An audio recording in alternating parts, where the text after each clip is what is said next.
वर्धनापेट में किसान कर्ज माफ़ी ना होने पर सड़कों पर उतर आए और एहतजाज दर्ज किया। रियासत तेलंगाना के ज़िले वरंगल के वर्धनापेट में कर्ज माफ़ी के खिलाफ किसानों ने सड़क पर उतरकर एहतजाज दर्ज किया।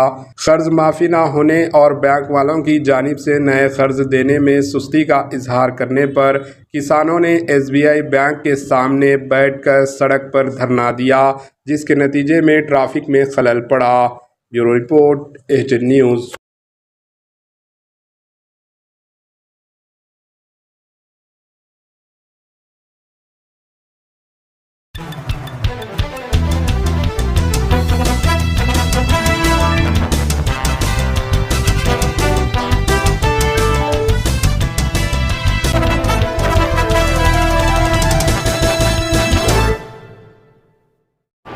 AHN न्यूज़ को लाइक करें, शेयर करें और सब्सक्राइब करना ना भूलें।